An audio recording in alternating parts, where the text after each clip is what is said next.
નમસ્કાર વિદ્યાર્થી મિત્રો, આજના દિવસે આપણે મૂળભૂત અધિકારના અનુચ્છેદ 13 સાથે સંકળાયેલા સુપ્રીમ કોર્ટના અત્યાર સુધીના મહત્વના ચુકાદાઓનો આજે આપણે અભ્યાસ કરવાના છીએ.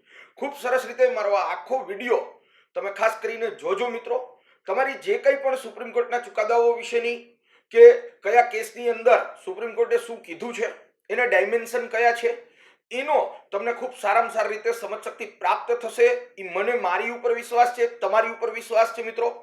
એટલે ખાસ કરી અને પરીક્ષાની દ્રષ્ટિએ જીપીએસસી ક્લાસ 1-2 કે બિન સચિવાલય કે પીએસઆઈ એએસઆઈ કોન્સ્ટેબલની અંદર બંધારણીય સુધારાઓને સાથે રાખી અને સુપ્રીમ કોર્ટ જે છે એના ચુકાદાઓનો આપણે અભ્યાસ કરવાના છીએ મિત્રો. આજના લેક્ચરની અંદર આપણે પ્રથમ બંધારણીય સુધારો, શંકરી પ્રસાદનો કેસ, ત્યાર પછી સજ્જનસિંહ પરમારનો કેસ, ત્યાર પછી ગોલકનાથ કેસ, ત્યાર પછી મિત્રો 24મો અને 25મો બંધારણીય સુધારો, ત્યાર પછી મૂળ શરતનાનો સિદ્ધાંત એટલે કે કેશવાનંદ ભારતી કેસ, અને ત્યાર પછી 42મો બંધારણીય સુધારો, અને ત્યાર પછી મિનર્વા મિલ્સ કેસ. એટલે સુધી મિત્રો આજે આપણે અભ્યાસ કરવાના છીએ. એટલે ખૂબ સરસ રીતે તમે અભ્યાસ કરજો અને છેક છેવાડાના વિદ્યાર્થી સુધી, કારણ કે વિદ્યાર્થીઓને સૌથી વધુ મુશ્કેલી જો કોઈ વસ્તુની અંદર બંધારણમાં આવતી હોય તો સુપ્રીમ કોર્ટના ચુકાદાઓને સમજવામાં, બંધારણીય સુધારાઓને સમજવા હંમેશા માટે વિદ્યાર્થીઓને મુશ્કેલી અનુભવાતી હોય છે. તો આજનો આ વિડીયો સ્પર્ધાત્મક પરીક્ષાની તૈયારી કરતા છેવાડાના વિદ્યાર્થી સુધી પહોંચાડવાની જવાબદારી આપની છે મિત્રો. એટલે આજનો આ વિડીયો જો તમને ગમે, અને મને વિશ્વાસ છે કે તમને ગમશે, અને આખો વિડીયો જોશો ત્યાર પછી તમે જ કહેશો જોરદાર, જબરદસ્ત, ઝકાસ. પણ આ વિડીયો એને જ ગમશે કે જેને ખરેખર બંધારણ સમજવું છે, જેને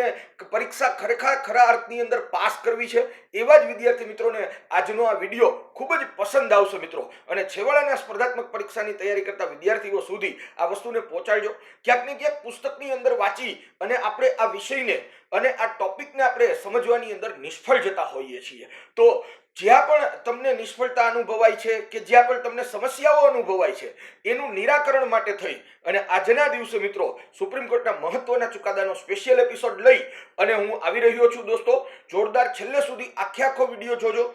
તમામ કેસનો ખૂબ સરસ રીતે અભ્યાસ કરાવવાનો છું મિત્રો. તો શરૂ કરીએ આજના દિવસે મિત્રો સુપ્રીમ કોર્ટના અત્યાર સુધીના મહત્વના ચુકાદાઓ કે જે મૂળભૂત અધિકાર સાથે અને અનુચ્છેદ 13 સાથે સંકળાયેલા છે મિત્રો, એની આજે આપણે વાત કરવાના છીએ. તો પહેલા તો એ સમજીએ કે અનુચ્છેદ 13 શું કહે છે. ભારતીય બંધારણનો અનુચ્છેદ 13, ભારતીય બંધારણનો અનુચ્છેદ 13 જે છે એને ખાસ એટલા માટે નિર્માણ કરી અને બંધારણની અંદર રાખવામાં આવ્યો છે કે અનુચ્છેદ 13 નાગરિકોના મૂળભૂત અધિકારને રક્ષણ પૂરું પાડશે. નાગરિકોના મૂળભૂત અધિકારને રક્ષણ પૂરું પાડશે. બીજું કે ભારતીય બંધારણનો અનુચ્છેદ 13 મૂળભૂત અધિકારની વિરુદ્ધના કાયદાઓ ન બને એના માટે થઈ અને સુપ્રીમ કોર્ટને ન્યાયિક સમીક્ષાની સત્તા આપશે મિત્રો. ન્યાયિક સમીક્ષા જે છે એ ભારતીય બંધારણના અનુચ્છેદ 13, અનુચ્છેદ 32 અને અનુચ્છેદ 226માં પરોક્ષ રીતે આપણને જોવા મળે છે. આખા બંધારણમાં કોઈ જગ્યાએ ન્યાયિક સમીક્ષાની પ્રત્યક્ષ રીતે સુપ્રીમ કોર્ટને કે હાઈકોર્ટને સત્તા પ્રદાન નથી કરવામાં આવી. તો અનુચ્છેદ 13 જે છે એને ખાસ એટલા માટે બનાવવામાં આવ્યો કે નાગરિકોના મૂળભૂત અધિકારનું રક્ષણ થાય. મેં આપને ગઈકાલના લેક્ચરની અંદર વાત કરી હતી કે ભાઈ અધિકાર એટલે શું, એના વિશે આપણે વાત કરી હતી કે ભાઈ મૂળભૂત અધિકાર છે આપણને કેટલીક વસ્તુની ગેરંટી આપે છે, ખાતરી પૂરી પાડે છે, અને આપણા મૂળભૂત અધિકારો જે છે એને હાનિ ન પહોંચે, આપણા મૂળભૂત અધિકારોનું ઉલ્લંઘન ન થાય, અને સરકારશ્રી મૂળભૂત અધિકારની વિરુદ્ધના કાયદાનું નિર્માણ ન કરે એના માટે બંધારણના ઘડવૈયાઓએ ખાસ કરી અને અનુચ્છેદ 13 મૂકેલો છે. એટલે અનુચ્છેદ 13 નાગરિકોના મૂળભૂત અધિકારને રક્ષણ આપે છે, અને રક્ષણ આપવા માટે ભારતના સ્વતંત્ર અને નિષ્પક્ષ ન્યાયતંત્રને પણ ન્યાયિક સમીક્ષાની સત્તા પ્રદાન કરે છે મિત્રો. તો અનુચ્છેદ 13 શું કહે છે એના વિશે હું પહેલા તો વાત કરવા માટે જઈ રહ્યો છું મિત્રો.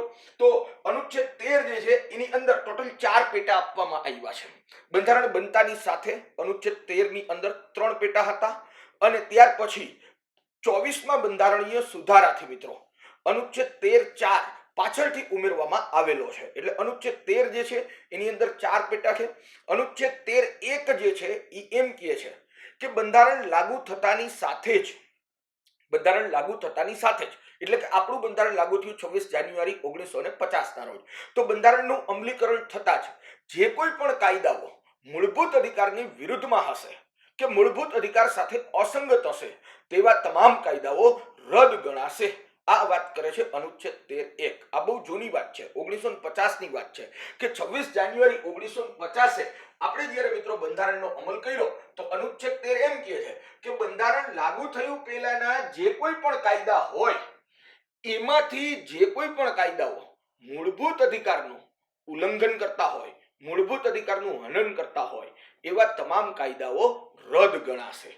ત્યાર પછી મિત્રો અનુચ્છેદ 13(2) જે છે એ શું વાત કરે છે તો કે સંસદ કે રાજ્ય વિધાન મંડળ જો એવો કોઈ કાયદો બનાવે, અનુચ્છેદ 13(2) એમ કહે છે કે જો સંસદ કે રાજ્ય વિધાન મંડળ કાયદો બનાવવાની સત્તા જે છે એ સંસદ પાસે, રાજ્ય વિધાન મંડળ પાસે છે, તો જે કોઈ પણ કાયદો મતલબ કે સરકારશ્રી દ્વારા જે કોઈ પણ પ્રકારના કાયદાનું નિર્માણ થશે એ કાયદો જો મૂળભૂત અધિકારની વિરુદ્ધમાં હશે, મૂળભૂત અધિકાર સાથે સુસંગત નહીં હોય, મૂળભૂત અધિકાર સાથે અસંગત હશે, ભારતીય બંધારણના ભાગ 3 માં આપણને મૂળભૂત અધિકારો આપવામાં આવ્યા છે।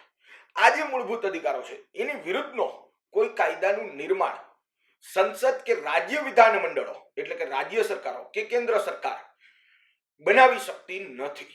અને જો કદાચ બનાવી નાખે તો એ કાયદા એ હદ સુધી, એ મર્યાદા સુધી રદ થશે કે એ કાયદા જ્યાં સુધી મૂળભૂત અધિકારનું હનન કરતા હોય, મતલબ કે એ કાયદાની અંદર એવી જે કોઈ પણ જોગવાઈ હશે કે જે મૂળભૂત અધિકારનું હનન કરતી હોય એવી જોગવાઈઓ રદ થશે।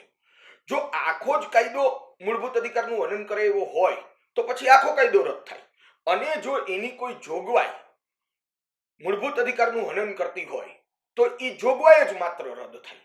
પણ અહીંયા અનુચ્છેદ 13(2) જે છે એ પરોક્ષ રીતે સુપ્રીમ કોર્ટને અને હાઈકોર્ટને ન્યાયિક સમીક્ષાની સત્તા આપે છે। ન્યાયિક સમીક્ષા એટલે શું એની જરા વાત કરી લઈએ કે સંસદ કે રાજ્ય વિધાન મંડળ કાયદો બનાવે છે, આ કાયદો એને મૂળભૂત અધિકારની વિરુદ્ધનો નથી બનાવવાનો। જો સંસદ કે રાજ્ય વિધાન મંડળ કોઈ કાયદો મૂળભૂત અધિકારની વિરુદ્ધનો બનાવે તો એ ખરેખર મૂળભૂત અધિકારની વિરુદ્ધનો છે કે નહીં એના માટે સુપ્રીમ કોર્ટ બંધારણનું અર્થઘટન કરે, અને જો એ કાયદો કે કાયદાની કોઈ જોગવાઈ મૂળભૂત અધિકારની વિરુદ્ધની હોય તો બંધારણનું અર્થઘટન કર્યા બાદ સુપ્રીમ કોર્ટ જે છે એ કાયદાને કે કાયદાની જોગવાઈને રદ કરે। આવી જે સુપ્રીમ કોર્ટ પાસે રદ કરવાની સત્તા છે એને કહેવામાં આવે છે મિત્રો ન્યાયિક સમીક્ષા, અથવા તો અંગ્રેજીમાં એને કહીએ છીએ જ્યુડિશિયલ રિવ્યુ, અથવા તો એને કહીએ છીએ મિત્રો ન્યાયિક પુનરાવલોકન। ન્યાયિક પુનરાવલોકન મતલબ કે જે કાયદો સંસદે કે રાજ્ય વિધાન મંડળે બનાવ્યો, હવે એ કાયદો મૂળભૂત અધિકારનું હનન કરે છે કે નહીં એ સુપ્રીમ કોર્ટ નક્કી કરે। જો એ મૂળભૂત અધિકારનું હનન કરતો હોય તો પછી સુપ્રીમ કોર્ટ એ કાયદાને કે કાયદાની જોગવાઈને રદ કરે છે। મિત્રો આવી જે સુપ્રીમ કોર્ટની કે હાઈકોર્ટની જે સત્તા છે, મતલબ કે સ્વતંત્ર અને નિષ્પક્ષ ન્યાયતંત્ર પાસે આવી જે સત્તા છે એ સત્તાને મિત્રો ન્યાયિક સમીક્ષા અથવા તો ન્યાયિક પુનરાવલોકન અથવા તો મિત્રો જ્યુડિશિયલ રિવ્યુ તરીકે ઓળખવામાં આવે છે। તો અહીંયા ભારતીય બંધારણ અનુચ્છેદ 13(2) જે એમ કહે છે કે મૂળભૂત અધિકારની વિરુદ્ધના કાયદાનું નિર્માણ કરી શકાશે નહીં, મતલબ કે મૂળભૂત અધિકાર સાથે અસંગત હોય, મતલબ કે સુસંગત ન હોય એવા તમામ કાયદાઓ રદ થશે। તો રદ કરશે કોણ? રદ કરવાની સત્તા કોની પાસે? તો કે બંધારણનું અર્થઘટન કરી અને ત્યારબાદ રદ કરવાની સત્તા સુપ્રીમ કોર્ટ અને હાઈકોર્ટ પાસે એટલે કે સ્વતંત્ર અને નિષ્પક્ષ ન્યાયતંત્ર પાસે છે। આવી જે સુપ્રીમ કોર્ટની અને હાઈકોર્ટની સત્તા છે એને જ આપણે મિત્રો ન્યાયિક સમીક્ષા અથવા તો ન્યાયિક પુનરાવલોકન તરીકે ઓળખીએ છીએ। એટલે અહીંયા અનુચ્છેદ 13(2) એક તો આપણા મૂળભૂત અધિકારોને સંરક્ષણ આપે છે, મતલબ કે સરકારશ્રીને એટલે કે સંસદને, રાજ્ય વિધાન મંડળને, કેન્દ્રની કારોબારીને, રાજ્યની કારોબારીને કહે છે કે તમારે નાગરિકોના મૂળભૂત અધિકારનું હનન થાય એવા કોઈ કાયદા બનાવવાના નહીં, આવું બંધારણ કહે છે અનુચ્છેદ 13(2) થી। અને જો તમે બનાવશો તો સુપ્રીમ કોર્ટ કે હાઈકોર્ટ એને રદ કરી દેશે ન્યાયિક સમીક્ષાની સત્તાના ઉપયોગથી। એટલે અહીંયા બે વસ્તુ છે, એક અનુચ્છેદ 13(2) નાગરિકોના મૂળભૂત અધિકારનું રક્ષણ કરવા માટે બનાવવામાં આવ્યો છે, અને બીજી મહત્વની વસ્તુ કે અનુચ્છેદ 13(2) સુપ્રીમ કોર્ટને અને હાઈકોર્ટને ન્યાયિક સમીક્ષાની સત્તા આપે છે। હવે ત્રીજો અનુચ્છેદ આવે છે અનુચ્છેદ 13(3). હવે અહીંયા અનુચ્છેદ 13(2) માં કીધું છે કે સંસદ કે રાજ્ય વિધાન મંડળ એવો કાયદો બનાવે કે જે મૂળભૂત અધિકારનું હનન કરતો હોય તો અદાલત એ હદ સુધી કાયદાને રદ કરી શકશે જ્યાં સુધી એ મૂળભૂત અધિકારની બાબતોનું ઉલ્લંઘન કરતા હોય. આટલું બધું ન સમજાય તો કાંઈ નહીં. આપણે એટલું યાદ રાખવું કે અનુચ્છેદ 13(2) એટલે મૂળભૂત અધિકારની વિરુદ્ધનો કોઈ કાયદો ન બનાવી શકાય. જો બનાવવામાં આવે તો સુપ્રીમ કોર્ટ કે હાઈકોર્ટ એને રદ કરી શકે. હવે આ જે 13(2) માં કાયદો શબ્દનો ઉપયોગ થયો છે, તો કાયદા શબ્દનો મતલબ માત્ર કાયદો નથી. અનુચ્છેદ 13(3) કાયદા શબ્દની વ્યાખ્યા કરે છે. કાયદા શબ્દની વ્યાખ્યા કરે છે કે કાયદા શબ્દની અંદર શેનો સમાવેશ થાય. માની લ્યો કે સરકારશ્રી દ્વારા કાયદો ન બનાવવામાં આવે, પણ કોઈ જાહેરનામું બહાર પાડી દેવામાં આવે, આદેશ બહાર પાડી દેવામાં આવે, નિયમ બનાવીને આપી દેવામાં આવે, નોટિફિકેશન બનાવીને આપી દેવામાં આવે, અને પછી સરકાર એમ કહે કે અમે તો કાયદો નથી બનાવ્યો, અમે તો નિયમ બનાવ્યો છે. નિયમ તો બનાવી શકાય મૂળભૂત અધિકારની વિરુદ્ધમાં, તો કે ના, એવું નથી. એટલે અહીંયા અનુચ્છેદ 13(3) કાયદા શબ્દની વ્યાખ્યા આપે છે. મતલબ કે અહીંયા અનુચ્છેદ 13(2) માં જે કાયદો શબ્દ વપરાયેલો છે, એ કાયદા શબ્દની અંદર શું શું સમાવિષ્ટ છે એની વાત મિત્રો અનુચ્છેદ 13(3) કરે છે. બહુ મહત્વની વાત કરું છું. આગળના સુપ્રીમ કોર્ટના ચુકાદાઓ આપણને તો જ સમજાઈ શકશે કે જો આપણે અનુચ્છેદ 13(2) અને 13(3) ને ખૂબ સારી રીતે સમજેલા હશું.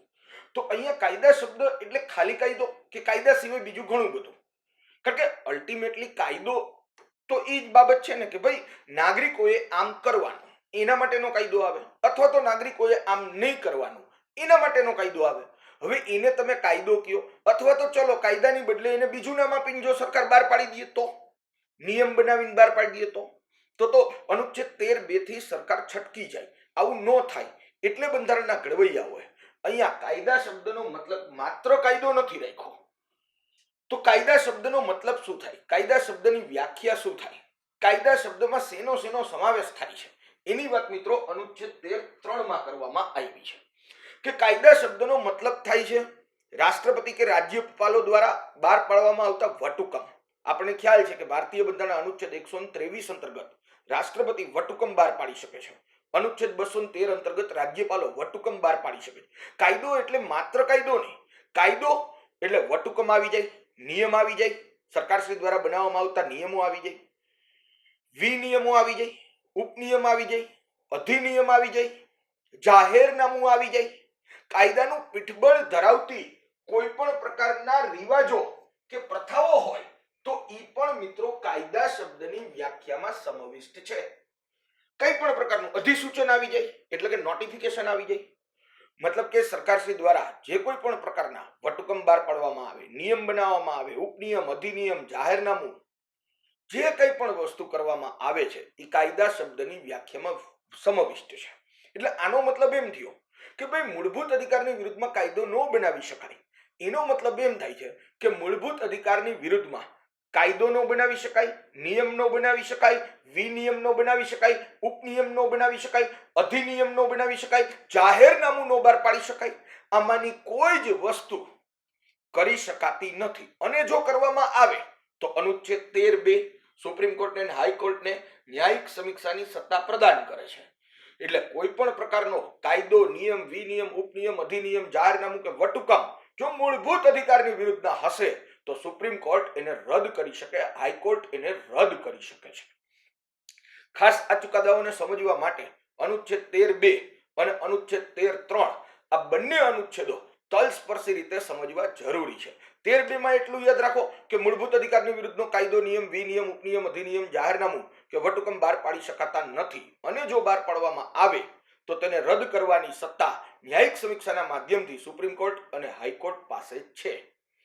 13(3) જે છે એ કાયદા શબ્દમાં શેનો સમાવેશ થાય છે એની વાત કરે છે મિત્રો. હવે આપણે વાત કરીએ ખાસ કરી અને પ્રથમ બંધારણીય સુધારો શા માટે આવ્યો, પહેલા તો એની વાત કરીએ. આપણને ખ્યાલ છે કે ઈસવીસન 1951 ની અંદર પ્રથમ બંધારણીય સુધારો આવ્યો. હવે આ બંધારણીય સુધારાને સમજતા પહેલા થોડીક પૂર્વ ભૂમિકાઓ જોઈએ. તો કે ભાઈ 1950 ની અંદર ચંપક દોરાઈ રાજન નામના એક વ્યક્તિએ અનુચ્છેદ 16(2) ને ચેલેન્જ કર્યો હતો. અનુચ્છેદ 16(2) ને ચેલેન્જ કરવા પાછળનું શ્રીમતી ચંપક દોરાઈ રાજનનું મુખ્ય કારણ એ હતું કે એ સમયે સ્ટેટ ઓફ મદ્રાસ હતું, અને સ્ટેટ ઓફ મદ્રાસ જે છે એ સ્ટેટ ઓફ મદ્રાસે એક કોમ્યુનલ ઓર્ડર જાહેર કર્યો હતો. અને આ જે કોમ્યુનલ ઓર્ડર હતો એ ભારતીય બંધારણના મૂળભૂત અધિકારના અનુચ્છેદ 16(2) નું ઉલ્લંઘન કરતો હતો. એટલા માટે થઈ અને સ્ટેટ ઓફ મદ્રાસ જે છે એની વિરુદ્ધમાં શ્રીમતી ચંપક દોરાઈ રાજને કેસ કર્યો હતો અને આની અંદર જે ચુકાદો આવ્યો એ ઓર્ડરને રદ કર્યો અને સુપ્રીમ કોર્ટે જે ચુકાદો આપ્યો એ શ્રીમતી ચંપક દોરાઈ રાજનની ફેવરમાં આપ્યો.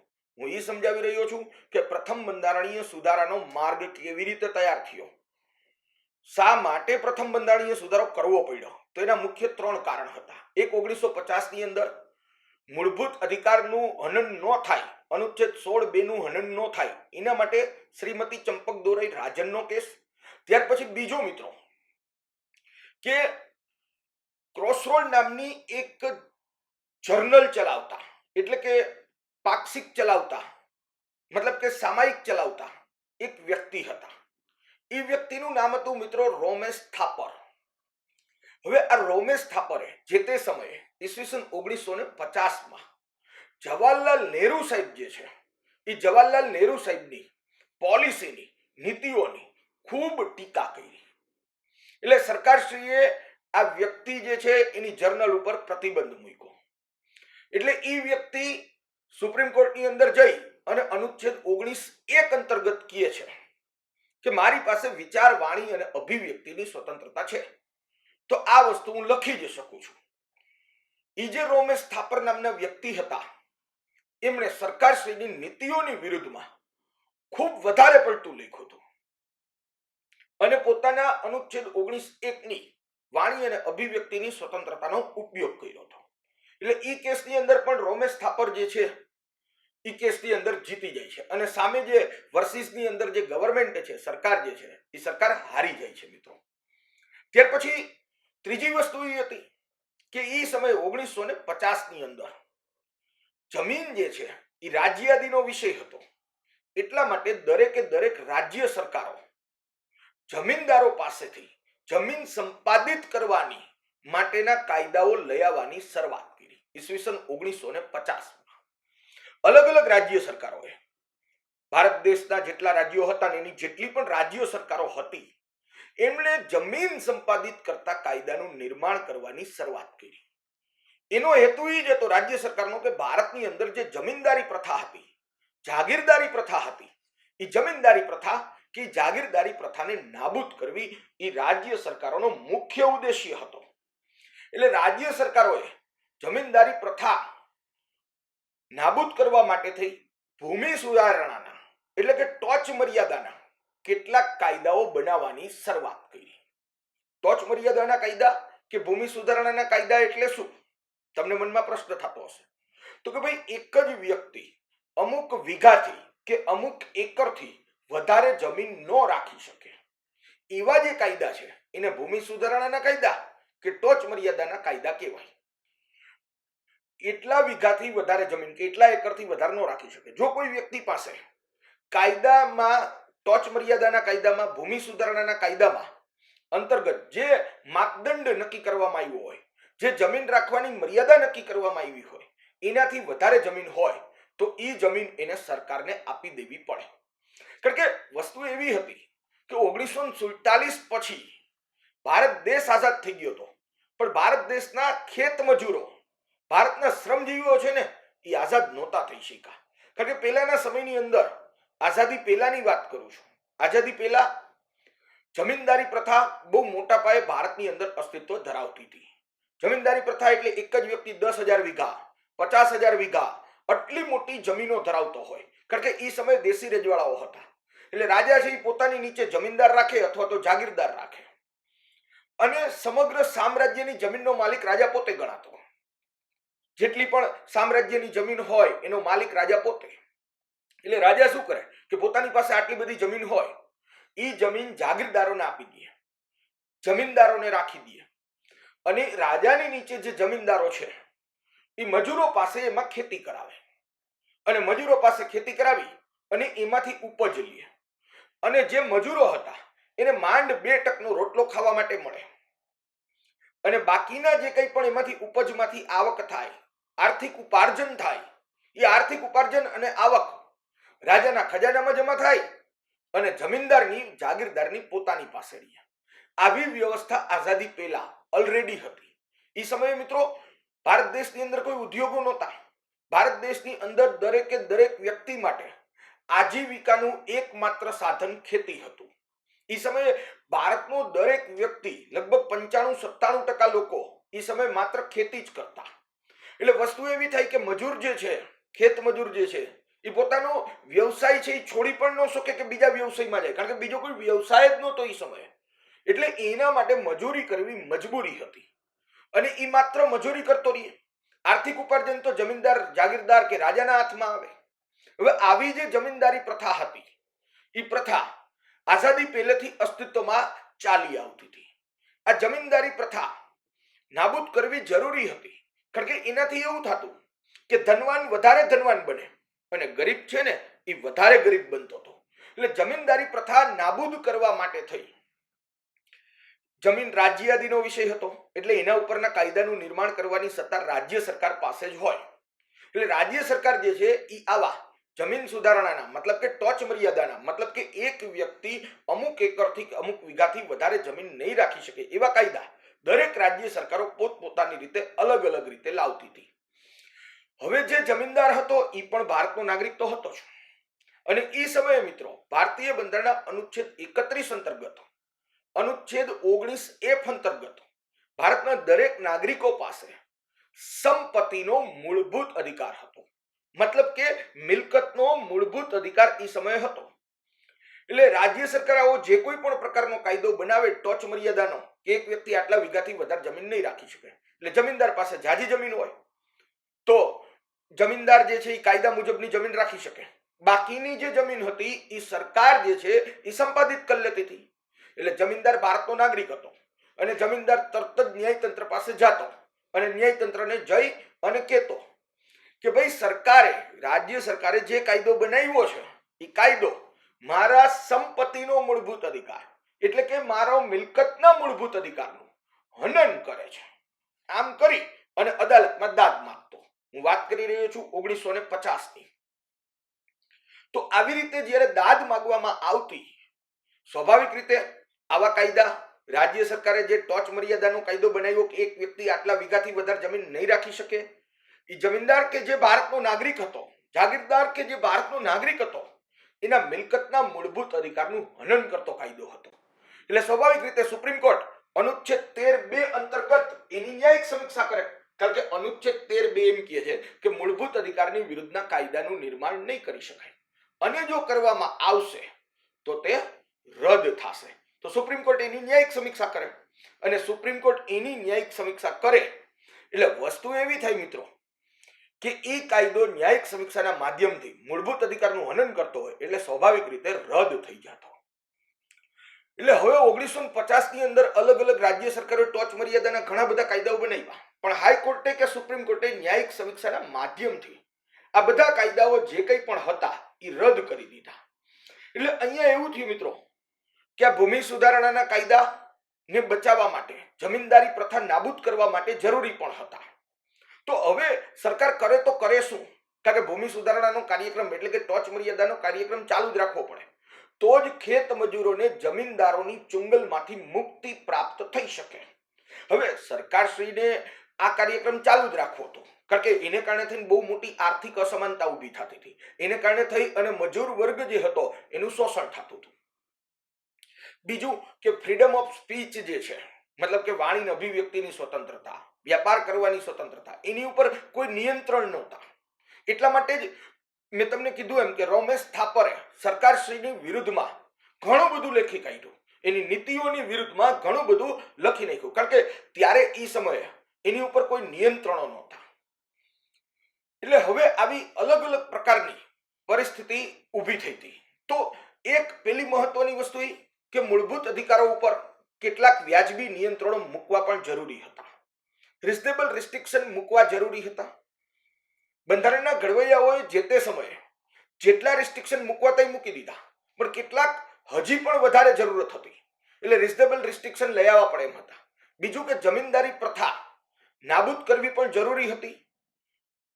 એટલા માટે થઈ અને મિત્રો રોમેશ થાપરનો કેસ, ચંપક દોરાઈનો કેસ, અને ભૂમિ સુધારણા માટેના જે કોઈ પણ કેસો હતા કે જેની અંદર જમીનદાર કે જાગીરદાર વિજેતા બનતો હતો, એ કેસોએ પ્રથમ બંધારણીય સુધારા માટેનો માર્ગ તૈયાર કર્યો.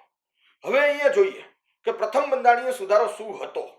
પ્રથમ બંધારણીય સુધારો જે છે એના વિશે મિત્રો આપણે વાત કરીએ. પ્રથમ બંધારણીય સુધારો જે છે એની અંદર મિત્રો મહત્વના 3 પરિવર્તનો કરવામાં આવ્યા. એક, ફ્રીડમ ઓફ સ્પીચ એટલે કે અનુચ્છેદ 19(1) મતલબ કે વ્યક્તિની વિચાર, વાણી, અભિવ્યક્તિની સ્વતંત્રતા. એના ઉપર કેટલાક નિયંત્રણો મૂકવામાં આવ્યા કે વ્યક્તિ ઉશ્કેરાટ ભર્યું ભાષણ નહીં આપી શકે, વ્યક્તિ ધર્મના આધારે, જાતિના આધારે, કોમની વચ્ચે ઝઘડો થાય એવા કોઈ પણ પ્રકારના ભાષણો નહીં આપી શકે, એવું લખી નહીં શકે જાહેરમાં. તો આવા કેટલાક નિયંત્રણો અનુચ્છેદ 19(a) માટે મૂક્યા. અનુચ્છેદ 19(g) એટલે કે આપણી ધંધો, રોજગાર અને વ્યવસાય કરવાની સ્વતંત્રતા. અનુચ્છેદ 19(g) માં કુલ 6 પ્રકારની સ્વતંત્રતા છે. પેલા 7 હતી, પણ અનુચ્છેદ 19(f) આપણને ખ્યાલ છે કે 44માં બંધારણીય સુધારા દ્વારા 1978માં મિલકતનો મૂળભૂત અધિકાર રદ થઈ ગયો છે. આપણે જાણીએ છીએ, એની વાત પછી કરીશું સરસ રીતે. પણ પ્રથમ બંધારણીય સુધારાથી અનુચ્છેદ 19(a) અને અનુચ્છેદ 19(g) આ બંને ઉપર કેટલાક રિઝનેબલ રિસ્ટ્રિક્શન, વ્યાજબી નિયંત્રણો રાખવામાં આવ્યા. બીજું કે ચંપક દોરાઈના કેસથી સરકારે જે કંઈ પણ કોમ્યુનલ ઓર્ડર ડિક્લેર કર્યો હતો એ કેટલાક વંચિતો માટે કર્યો હતો. પણ આ ઓર્ડર અનુચ્છેદ 16(2) જાહેર રોજગારમાં તકની સમાનતા એનું હનન તો કરતો હતો જ, મતલબ કે વંચિતો માટે કર્યો હતો. તો અહીંયા સરકારશ્રીએ પ્રથમ બંધારણીય સુધારાથી અનુચ્છેદ 15(3) બંધારણમાં ઉમેર્યો અને જોગવાઈ કરી કે સ્ત્રીઓ અને બાળકો માટે સરકાર વિશેષ જોગવાઈઓ કરી શકશે. પ્રથમ બંધારણીય સુધારાથી અનુચ્છેદ 19(a) અને અનુચ્છેદ 19(g) ઉપર વ્યાજબી નિયંત્રણો મૂક્યા. અનુચ્છેદ 15(3) નવો ઉમેર્યો અને અનુચ્છેદ 15(3) માં લખ્યું કે બાળકો અને સ્ત્રીઓ માટે વિશેષ જોગવાઈઓ કરી શકાશે. અને ત્રીજું મિત્રો, ભૂમિ સુધારણાના કાર્યક્રમને આગળ વધારવા માટે નો નવો રસ્તો ગોઈતો. કારણ કે ભૂમિ સુધારણાના ટોચ મર્યાદાના જે કાયદાઓ હતા એ સુપ્રીમ કોર્ટની અંદર જમીનદાર કે જાગીરદાર જાય તો સ્વાભાવિક એના મૂળભૂત અધિકારનું હનન કરતા હતા, મિલકતના મૂળભૂત અધિકારનું હનન કરતા હતા. તો આવા કાયદાઓને બચાવવા માટે, આવા કાયદાઓને રક્ષા આપવા માટે પ્રથમ બંધારણીય સુધારાથી બંધારણની અંદર 2 નવા અનુચ્છેદો ઉમેર્યા. એક અનુચ્છેદ 31(a) અને બીજો ઉમેર્યો અનુચ્છેદ 31(b). આ 2 નવા ઉમેર્યા. કોને બચાવવા માટે? ટોચ મર્યાદાના કાયદાઓને બચાવવા માટે અને જમીનદારી પ્રથા નાબૂદ કરે એવા કાયદાઓને બચાવવા માટે 2 અનુચ્છેદો ઉમેર્યા બંધારણની અંદર પ્રથમ બંધારણીય સુધારાથી, અનુચ્છેદ 31(a) અને અનુચ્છેદ 31(b). હવે અહીંયા અનુચ્છેદ 31(a) માં શું લખ્યું? અનુચ્છેદ 31(a) ની અંદર મિત્રો લખ્યું કે ભાઈ ભૂમિ સુધારણા માટેનો એટલે કે ટોચ મર્યાદાનો એટલે કે એક વ્યક્તિ આટલા વીઘાથી કે આટલા એકરથી વધારે જમીન નહીં રાખી શકે એવો જે કોઈ પણ કાયદો આવે અને કાયદો નાગરિકોના મૂળભૂત અધિકાર નંબર અનુચ્છેદ 14 અને અનુચ્છેદ 19, ભૂમિ સુધારણાનો કોઈ પણ કાયદો અનુચ્છેદ 31(a) માં શું લખ્યું છે એની વાત કરું છું.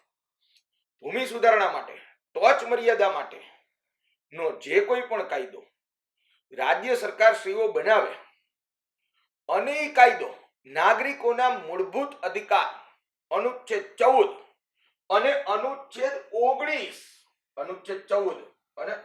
19 નું ઉલ્લંઘન કરતો હોય, હનન કરતો હોય તો પણ એને ન્યાયાલયમાં પડકારી શકાશે નહીં. કારણ કે ભૂમિ સુધારણાના કાયદા મિલકતના મૂળભૂત અધિકારનું હનન કરતા હતા 1, કાયદા સમક્ષ સમાનતા અનુચ્છેદ 14 નું હનન કરતા હતા 2. એટલે નાગરિકોનો સંપત્તિનો અધિકાર અનુચ્છેદ 19(1) માં આપ્યો હતો.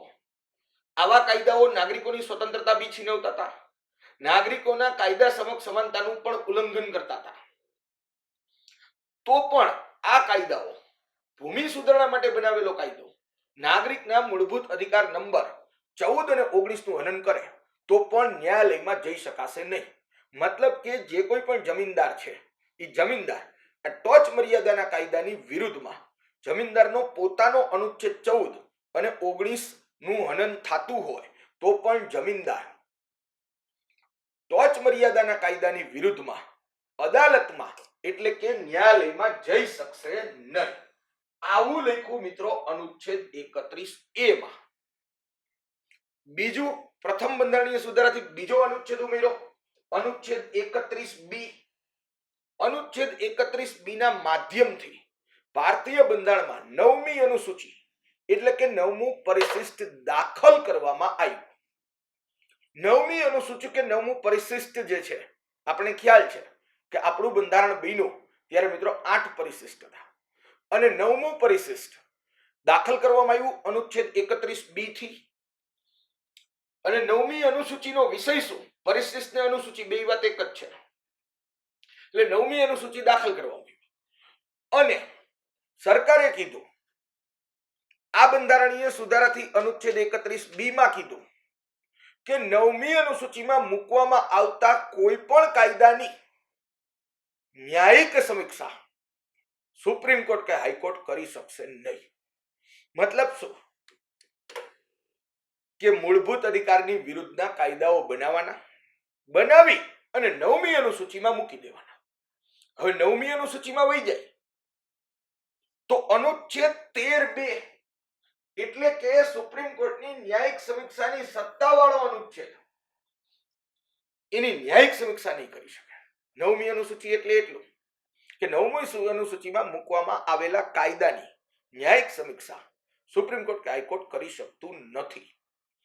એટલે મિત્રો અહીંયા ભૂમિ સુધારણાનો કાર્યક્રમ આગળ વધારવા માટે, જમીનદારી પ્રથા નાબૂદ કરવા માટે થઈ અને 9મી અનુસૂચિ નામનો એક નવો રસ્તો સરકારે પ્રથમ બંધારણીય સુધારાથી શોધી લીધો. મિત્રો પ્રથમ બંધારણીય સુધારાથી શોધી લીધો અને પ્રથમ બંધારણીય સુધારાથી 9મી અનુસૂચિ દાખલ કરી. હવે તમે જે કોઈ પણ કાયદો મૂળભૂત અધિકારની વિરુદ્ધનો હોય અને એને તમે બનાવી અને 9મી અનુસૂચિમાં દાખલ કરી દો તો હવે એ કાયદાની ન્યાયિક સમીક્ષા સુપ્રીમ કોર્ટ કે હાઈકોર્ટ નહીં કરી શકે. એટલે કાયદો રદ નહીં થાય, એ કાયદો એમને જ રહેશે કારણ કે 9મી અનુસૂચિ આ કાયદાને પ્રોટેક્શન આપશે.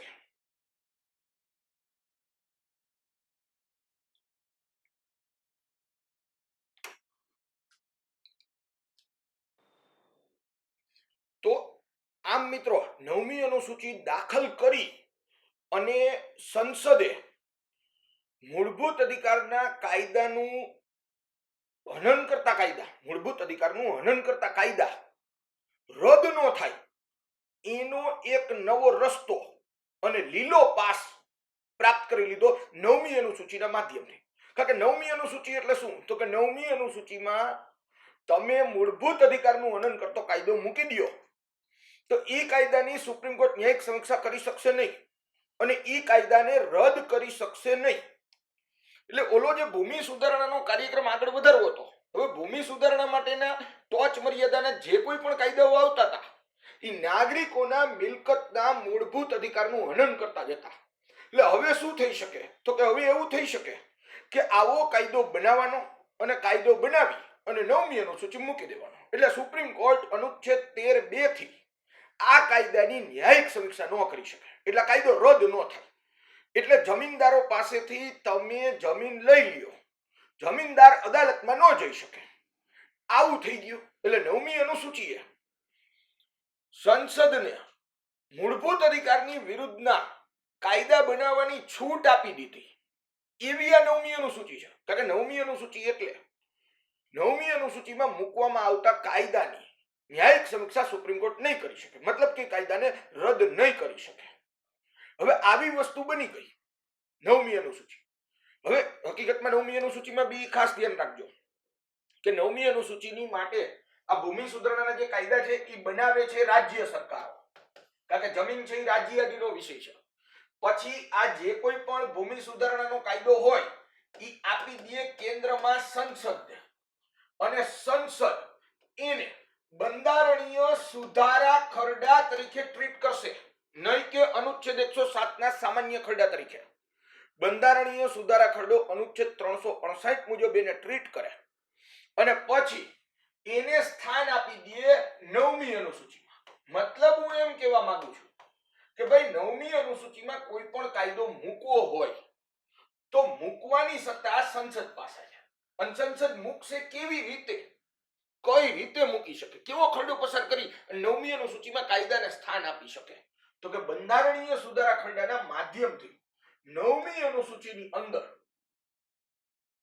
મૂળભૂત અધિકારનું હનન કરતા કાયદા મૂકી શકાય.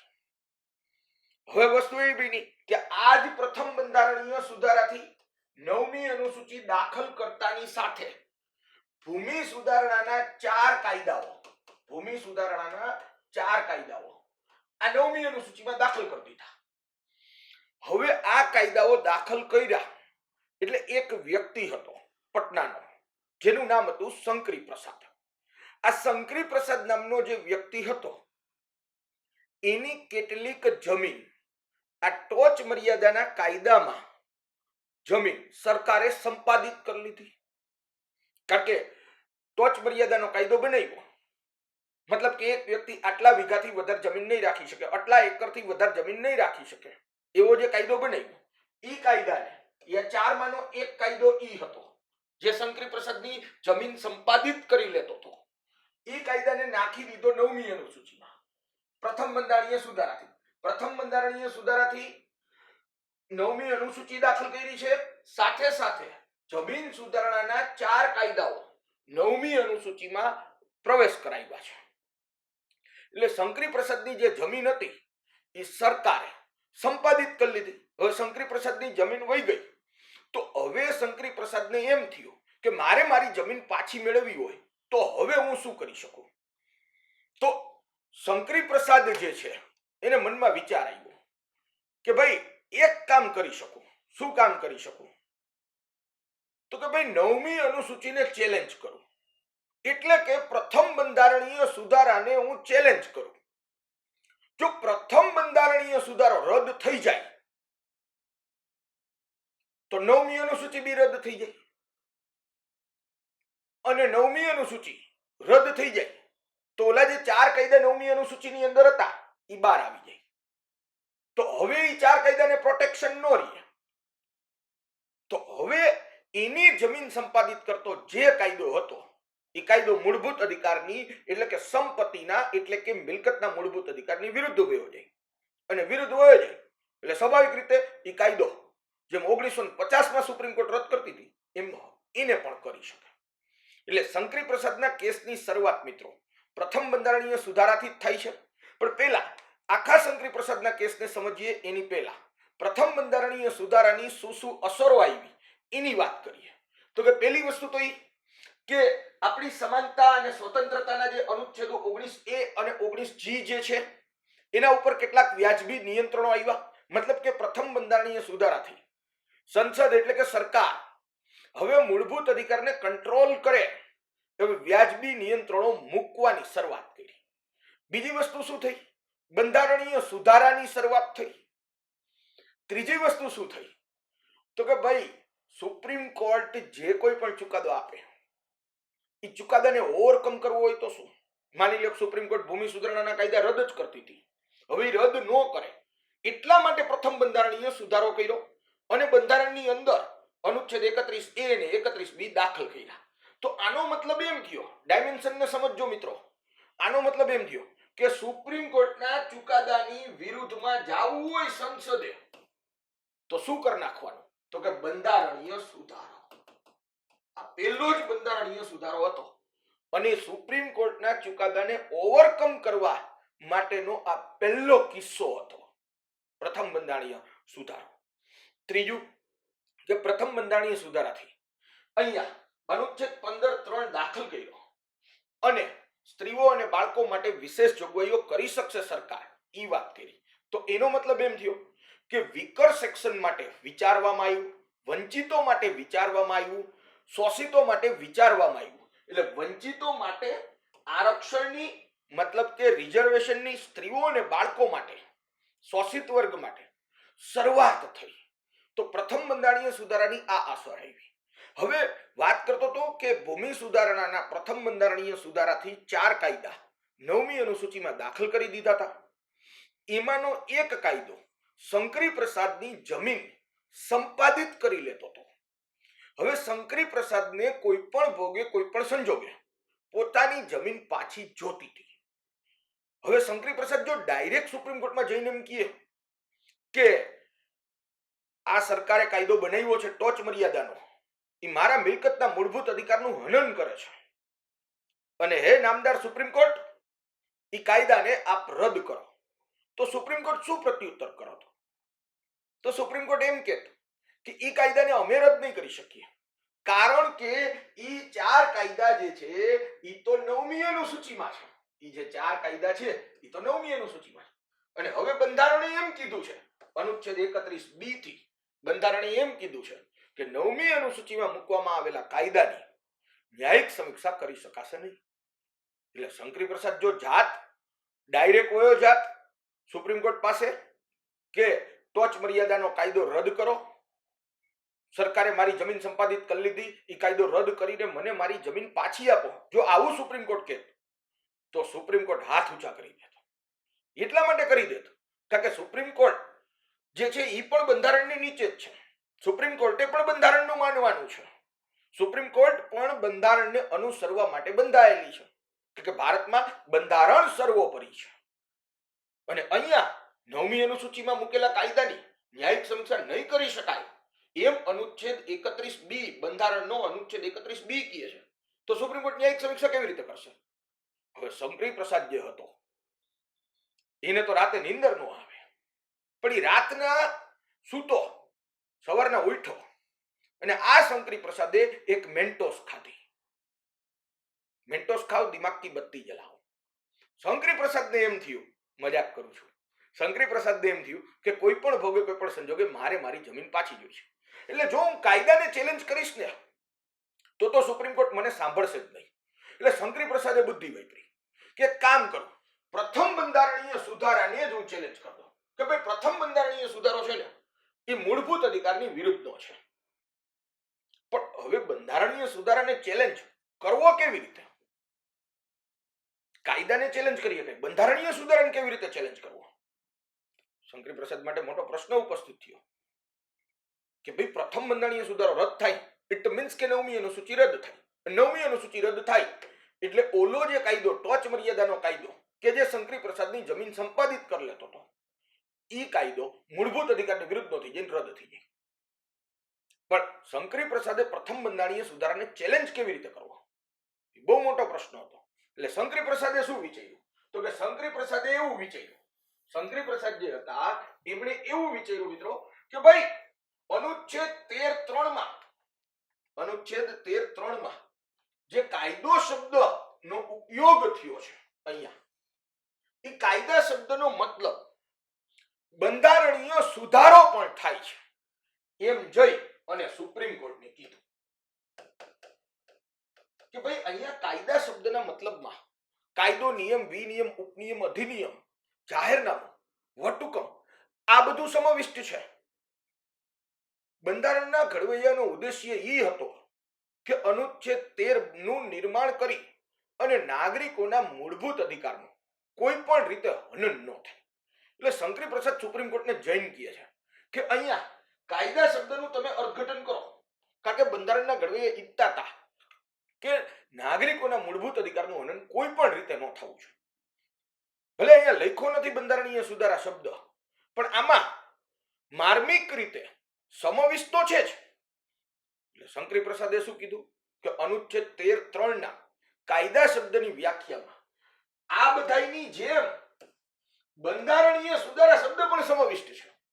એટલે શું થાય કે મૂળભૂત અધિકારની વિરુદ્ધમાં જેમ કાયદો, નિયમ, વિનિયમ, ઉપનિયમ, અધિનિયમ, જાહેરનામું કે વટહુકમ ન બહાર પાડી શકાય એમ બંધારણીય સુધારો પણ ન કરી શકાય. આવી દલીલ શંકરી પ્રસાદે સુપ્રીમ કોર્ટમાં કરી. અને શંકરી પ્રસાદનું કહેવાનું મતલબ એમ હતો કે કાયદા શબ્દમાં બંધારણીય સુધારા શબ્દ સમાવિષ્ટ છે, એટલે મૂળભૂત અધિકારની વિરુદ્ધમાં કાયદો ન બને. કાયદા શબ્દમાં બંધારણીય સુધારા શબ્દ સમાવિષ્ટ છે, એટલે મૂળભૂત અધિકારની વિરુદ્ધમાં બંધારણીય સુધારો પણ ન થઈ શકે.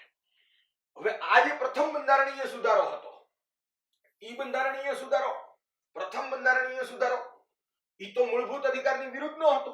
કારણ કે આ જે 9મી અનુસૂચિ દાખલ કરી, અહીંયા ભૂમિ સુધારણા માટે બનાવેલા કાયદાઓ અનુચ્છેદ 14 ને 19 નું ઉલ્લંઘન કરે તો પણ ન્યાયાલયમાં પડકારી નહીં શકાય. આ બંને બાબતો જે છે એ તો મૂળભૂત અધિકારની વિરુદ્ધની જ હતી.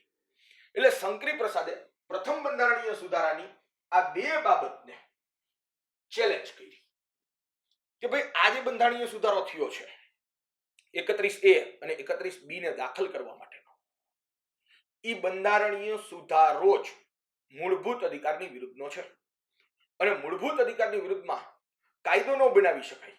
ઈ કાયદા શબ્દમાં બંધારણીય સુધારા શબ્દ પણ સમાવિષ્ટ છે.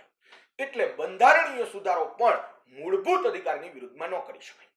તો શંકરી પ્રસાદે આવી રીતે અનુચ્છેદ 13(3) માં કાયદો શબ્દ સમાવિષ્ટ છે એમ કરી સુપ્રીમ કોર્ટને દલીલ કરી અને પ્રથમ બંધારણીય સુધારાને મિત્રો ચેલેન્જ કર્યો હતો. હવે અહીંયા આ ચુકાદાની અંદર સુપ્રીમ કોર્ટ શું કહે છે એને જરાક આપણે સમજવાનો પ્રયત્ન કરીએ. સુપ્રીમ કોર્ટે શંકરી પ્રસાદને કીધું કે અનુચ્છેદ 13(3) માં કાયદા શબ્દની વ્યાખ્યામાં કાયદો, નિયમ, વિનિયમ, ઉપનિયમ, અધિનિયમ, જાહેરનામું, વટહુકમ બધુંય આવે, બંધારણીય સુધારા શબ્દ નો આવે. અને બંધારણમાં સુધારો કરવાની સત્તા સંસદ પાસે છે અને અનુચ્છેદ 368 થી આ સત્તા બંધારણ સંસદને આપે છે. એટલે સંસદ એક તો બંધારણમાં સુધારો કરી શકે છે અને બીજું કે કાયદા શબ્દની અનુચ્છેદ 13(3) માં જે કાયદા શબ્દનો ઉપયોગ થયો છે, 13(2) માં જે કાયદા શબ્દનો ઉપયોગ થયો છે, એ કાયદા શબ્દમાં બીજું બધું ભલે રહ્યું પણ બંધારણીય સુધારો શબ્દ સમાવિષ્ટ નથી. મતલબ કે સુપ્રીમ કોર્ટ એમ કહેતી હતી લો મીન્સ લિટરલી લો. કાયદો એટલે કાયદો જ. લો મીન્સ લિટરલી લો. સુપ્રીમ કોર્ટે કીધું law doesn't mean constitutional amendment. કાયદા શબ્દનો મતલબ બંધારણીય સુધારો નથી થતો. આવું સુપ્રીમ કોર્ટે મિત્રો શંકરી પ્રસાદના કેસની અંદર ચુકાદો આપ્યો. એટલે અહીંયા શંકરી પ્રસાદના કેસના ચુકાદાની અસર શું આવી? પ્રથમ બંધારણીય સુધારાને યોગ્ય ઠેરવ્યો સુપ્રીમ કોર્ટે. શંકરી પ્રસાદના કેસમાં પ્રથમ બંધારણીય સુધારાને યોગ્ય ઠેરવ્યો કે ભાઈ કાયદા શબ્દનો મતલબ બંધારણીય સુધારો ન થાય. સંસદ બંધારણમાં સુધારો કરી જ શકે અને એના માટે અમે દખલગીરી ન કરી શકીએ. તો શંકરી પ્રસાદના કેસના ડાયમેન્શન શું આવ્યા? તો કે એક તો પ્રથમ બંધારણીય સુધારાને યોગ્ય ઠેરવો. પ્રથમ બંધારણીય સુધારાને યોગ્ય ઠેરવો એટલે શું થાય? તો કે પ્રથમ બંધારણીય સુધારાને તમે યોગ્ય ઠેરવો ને એટલે સંસદને મૂળભૂત અધિકારનું હનન કરવા માટે 9મી અનુસૂચિ નામનો લીલો પાસ મળી જાય. તો હવે શું કરશે સંસદ? તો કે મૂળભૂત અધિકારની વિરુદ્ધના કાયદા બનાવી અને રદ ન થાય એટલે 9મી અનુસૂચિમાં નાખી દેશે. પ્રથમ બંધારણીય સુધારાને યોગ્ય ઠેરવવો ઇટ મીન્સ કે 9મી અનુસૂચિને યોગ્ય ઠેરવવી. બીજું, નાગરિકના મૂળભૂત અધિકારના 14 અને 19 નું ઉલ્લંઘન થાય ભૂમિ સુધારણાના કાયદા તો ભલે થાય. જમીનદારોની જમીન સરકાર સંપાદિત કરે તો ભલે કરે. જમીનદાર ચેલેન્જ નહીં કરી શકે. એટલે પ્રથમ બંધારણીય સુધારાથી સુપ્રીમ કોર્ટે પોતાની જાતે ન્યાયિક સમીક્ષાની સત્તા ઉપર કાપ મૂકી દીધો. કે હવે તો શું થશે? સંસદ કાયદો બનાવશે, 9મી અનુસૂચિમાં મૂકી દેશે. સુપ્રીમ કોર્ટ ખુદ પોતે જ આ કાયદાની ન્યાયિક સમીક્ષા નહીં કરી શકે. તો એનો મતલબ એમ થયો કે પ્રથમ બંધારણીય સુધારાને યોગ્ય ઠેરવવાથી સુપ્રીમ કોર્ટે પોતાની ન્યાયિક સમીક્ષાની સત્તા ઉપર કાપ મૂક્યો. સંસદે મૂળભૂત અધિકારની વિરુદ્ધમાં કાયદા બનાવવા માટેનો 9મી અનુસૂચિ નામનો લીલો પાસ પ્રાપ્ત કર્યો. ત્રીજું શું થશે કે નાગરિકોના મૂળભૂત અધિકારનું હનન કરવા માટેનો નવો રસ્તો સંસદે શોધી લીધો. સમજાય છે મારી વાત શું કહેવા માંગુ છું? શંકરી પ્રસાદના કેસના ચુકાદાની અસર શું છે એની વાત કરું છું. અને ત્રીજું કે અનુચ્છેદ 13(3) માં કાયદા શબ્દની વ્યાખ્યામાં બાકી બધું છે બંધારણીય સુધારા શબ્દ સમાવિષ્ટ થતો નથી. એટલે અહીંયા શંકરી પ્રસાદ મિત્રો કેસ હારી જાય છે. પ્રથમ બંધારણીય સુધારો યોગ્ય થાય છે અને ત્યાર પછી ફરીથી પાછું અનુચ્છેદ 13 ના કાયદા શબ્દની વ્યાખ્યામાં બંધારણીય સુધારા શબ્દ સમાવિષ્ટ છે કે નહીં એના માટે અર્થઘટન કરવાની જરૂરિયાત સુપ્રીમ કોર્ટને ફરીથી ઊભી થઈ છે 1964-1965 અને એ જે કેસ છે મિત્રો, એ કેસનું નામ છે મિત્રો સજ્જનસિંહ પરમારનો કેસ. સજ્જનસિંહ પરમાર નો કેસ છે વર્સિસ રાજસ્થાન રાજ્યનો. એની અંદર કાયદા શબ્દની વ્યાખ્યામાં બંધારણીય સુધારા શબ્દ સમાવિષ્ટ છે કે નહીં અર્થઘટન કરવાની જરૂરિયાત ઊભી થઈ છે. આ કેસ પરીક્ષા માટે એટલો બધો ઇમ્પોર્ટન્ટ નથી એટલે બહુ ડિટેલમાં નથી જાતો મિત્રો. પણ અહીંયા ફરતીન પાછું જે ચુકાદો શંકરી પ્રસાદના કેસમાં સુપ્રીમ કોર્ટે આપ્યો હતો કે કાયદા શબ્દમાં બંધારણીય સુધારા ખરડો શબ્દ સમાવિષ્ટ નથી, એની ઈ જ વાત ફરતીન પાછી અહીંયા મિત્રો રિપીટ કરી સુપ્રીમ કોર્ટે. હવે મહત્વની બાબત આવે છે. સજ્જનસિંહ પરમારના કેસ ત્યારબાદ 17મો બંધારણીય સુધારો આવે છે. 17મો બંધારણીય સુધારો શેના માટે આવે છે? તો કે ભાઈ 17મો બંધારણીય સુધારો સંસદ કરે છે. અલગ અલગ રાજ્યોએ ટોચ મર્યાદાના મતલબ કે ભૂમિ સુધારણાના અલગ અલગ 44 કાયદાઓ બનાવેલા હતા. એ 44 કાયદાઓને 9મી અનુસૂચિમાં નાખવા માટે, 9મી અનુસૂચિમાં સ્થાન આપવા માટે 17મો બંધારણીય સુધારો સંસદે કર્યો હતો. મેં પહેલા જ વાત કરી કે કોઈ પણ કાયદાને 9મી અનુસૂચિમાં સ્થાન આપવું હોય તો એને 9મી અનુસૂચિમાં સ્થાન આપવા માટે બંધારણીય સુધારા ખરડો અનુચ્છેદ 359 નો ઉપયોગ કરવો પડે. અનુચ્છેદ 359 એટલે કે બંધારણીય સુધારાના માધ્યમથી કોઈ પણ કાયદાને 9મી અનુસૂચિમાં દાખલ કરી શકાય. તો એના માટે 17મો બંધારણીય સુધારો આવ્યો. આ 44 કાયદામાં એક કાયદો હતો Punjab security and land tenure act. આ કાયદો પણ ટોચ મર્યાદાનો જ હતો, 44 માંનો એક કાયદો. હવે એ કાયદો 17મા બંધારણીય સુધારાથી દાખલ થઈ ગયો હતો 9મી અનુસૂચિમાં.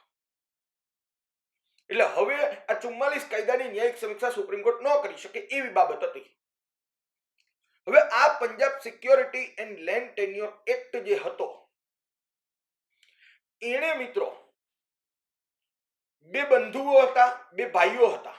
એકનું નામ હતું વિલિયમ ગોલકનાથ અને એકનું નામ હતું હેનરી ગોલકનાથ. પંજાબના રહેવાસી હતા. એમની પોતાની પાસે 500 એકર જમીન હતી. પણ Punjab security and land tenure act નામના કાયદાએ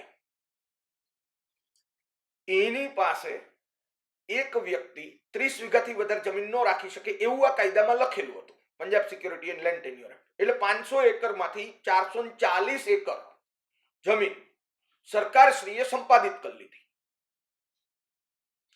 એની પાસે 60 એકર વહી હતી. હવે એની પોતાની જમીન વહી ગઈ એટલે સ્વાભાવિક રીતે વ્યાકુળ બને. એટલે એને સુપ્રીમ કોર્ટને જઈ અને કીધું કે ભાઈ આજે અમારી જમીન વહી ગઈ છે, Punjab security and land tenure act, અને એના માટે જે બંધારણીય સુધારો થયો છે એ બંધારણીય સુધારો અયોગ્ય છે. યાદ રાખજો કે ગોલકનાથ કેસની અંદર 3 બંધારણીય સુધારાને ચેલેન્જ કરવામાં આવ્યા હતા. એક ઓલરેડી કરેલો હતો શંકરી પ્રસાદે, પાછો અહીંયા ફરીથી પાછો સુપ્રીમ કોર્ટમાં ચેલેન્જ કર્યો. પ્રથમ બંધારણીય સુધારો, ત્યાર પછી બીજો ચોથો બંધારણીય સુધારો કે જેના માધ્યમથી સંસદે કેટલાક કાયદાઓ ટોચ મર્યાદાના કાયદાઓ 9મી અનુસૂચિમાં દાખલ કર્યા હતા. અને ત્રીજો 17મો બંધારણીય સુધારો કે જેના માધ્યમથી 44 ટોચ મર્યાદાના કાયદાઓ 9મી અનુસૂચિમાં દાખલ કર્યા હતા.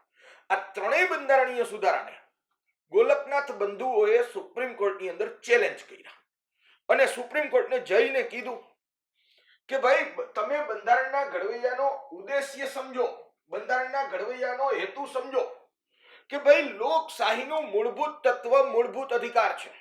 મૂળભૂત અધિકાર છે તો જ લોકશાહી છે. આવું 9મી અનુસૂચિ દાખલ કરે અને મૂળભૂત અધિકારની વિરુદ્ધના કાયદાઓને એમાં નાખી દઈએ તો આપણે લોકશાહી જેવા રહીશું જ નહીં. કારણ કે મૂળભૂત તત્વને હનન કરતી બાબત છે આ. એટલે બંધારણમાં બીજી ગમે એ જગ્યાએ સુધારો કરી શકાય, પણ મૂળભૂત અધિકારની વિરુદ્ધનો બંધારણીય સુધારો જે થાય છે એ યોગ્ય નથી.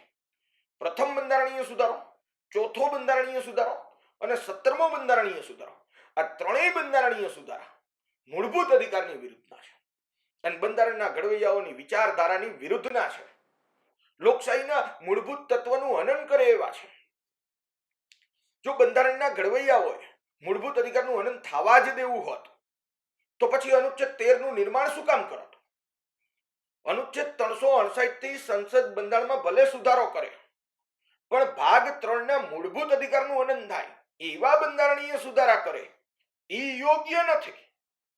અનુચ્છેદ 368 નો ઉપયોગ ભાગ 3 માં નાગરિકોના મૂળભૂત અધિકારને ઘટાડો કરવા માટે કે એને મર્યાદામાં મૂકવા માટે થઈને કરે એ વસ્તુ વ્યાજબી નથી.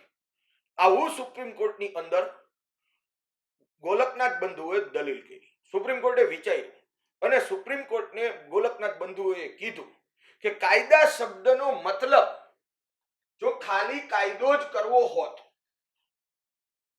તો પછી ક્યાં પ્રશ્ન જ હતો? મૂળભૂત અધિકારનું કોઈ પણ રીતે XYZ રીતે હનન ન થાય એવું જ બંધારણના ઘડવૈયા ઈચ્છતા હતા. એટલે અહીંયા કાયદા શબ્દનો મતલબ બંધારણીય સુધારો થાય જ, બંધારણીય સુધારો થાય જ.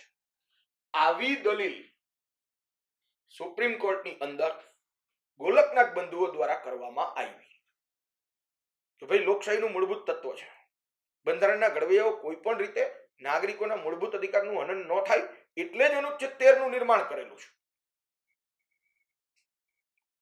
મતલબ ગોલકનાથ બંધુઓ એમ કહેતા હતા સુપ્રીમ કોર્ટને, કોમન સેન્સ નો સબ્જેક્ટ છે કે ભાઈ કાયદા શબ્દમાં બંધારણીય સુધારા શબ્દ સમાવિષ્ટ જ હોય. બંધારણના ઘડવૈયાની વિચારધારા XYZ રીતે મૂળભૂત અધિકારનું હનન ન થાય એવી હતી. આ વાત સુપ્રીમ કોર્ટને વિચારવા જેવી લાગી. સુપ્રીમ કોર્ટે ફરીથી પાછું અનુચ્છેદના 13(3) ના કાયદા શબ્દનું અર્થઘટન કરવાની શરૂઆત કરી. બંધારણ સભાની અંદર જે ચર્ચાઓ થઈ હતી મૂળભૂત અધિકાર અંગે એને જોવાની શરૂઆત કરી અને અહીંયા 1967 માં ગોલકનાથ કેસમાં સુપ્રીમ કોર્ટને ગોલકનાથ બંધુઓની દલીલ સાચી લાગી અને સુપ્રીમ કોર્ટે શંકરી પ્રસાદના કેસનો ચુકાદો, સજ્જનસિંહ પરમાર વર્સિસ રાજસ્થાન રાજ્યના કેસનો ચુકાદાનો જે વાત કરી હતી કે કાયદા શબ્દનો મતલબ બંધારણીય સુધારો નથી થતો, આ વાતને સુપ્રીમ કોર્ટે પલટાવી દીધી. સુપ્રીમ કોર્ટે પોતાના ચુકાદામાં પરિવર્તન કરી નાખ્યું. શંકરી પ્રસાદના કેસમાં સુપ્રીમ કોર્ટે એમ કીધું હતું કે અનુચ્છેદ 13(3) ના કાયદા શબ્દમાં બંધારણીય સુધારા ખરડો શબ્દ સમાવિષ્ટ નથી, બંધારણીય સુધારાનો કાયદો સમાવિષ્ટ નથી. હવે ગોલકનાથ કેસની અંદર સુપ્રીમ કોર્ટે કીધું કે અનુચ્છેદ 13(3) ના કાયદા શબ્દની વ્યાખ્યામાં બંધારણીય સુધારા શબ્દ સમાવિષ્ટ છે. બહુ મહત્વની વાત કરી. આખો ચુકાદો જ પલટી નાખ્યો. જો એ પણ યાદ રાખજો, સુપ્રીમ કોર્ટ પોતાના ચુકાદામાં અનુચ્છેદ 139 અંતર્ગત પરિવર્તન કરી શકે છે. એટલે સુપ્રીમ કોર્ટ પોતાનો ચુકાદો પલટાવી શકે, પણ શરત એટલી કે સુપ્રીમ કોર્ટે જ્યારે પોતાનો ચુકાદો પલટાવો હોય ત્યારે સુપ્રીમ કોર્ટની જે બેચ હોય, મતલબ કે જે ખંડપીઠ હોય, એ ખંડપીઠ જે ચુકાદાને પલટાવવાનો છે એ ચુકાદા કરતા અત્યારે મોટી હોવી જોઈએ. ગોલકનાથ કેસની બેચ હતી 11 જજોની બેચ. એટલે અહીંયા 11 જજોની બેચે આ ચુકાદાને મિત્રો 6/5 ની બહુમતીથી પલટાવી દીધો અને કહી દીધું કે ભાઈ કાયદા શબ્દની વ્યાખ્યામાં બંધારણીય સુધારા ખરડો શબ્દ સમાવિષ્ટ છે. એટલે હવે એવું થશે, મતલબ અહીંયા સુપ્રીમ કોર્ટે એમ કીધું, law doesn't mean only law. Law means constitutional amendment also, મતલબ કે કાયદા શબ્દનો મતલબ માત્ર કાયદો નથી.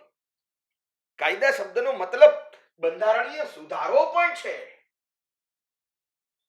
હવે આવું સુપ્રીમ કોર્ટ કહી દે એટલે પરિસ્થિતિ શું થાય?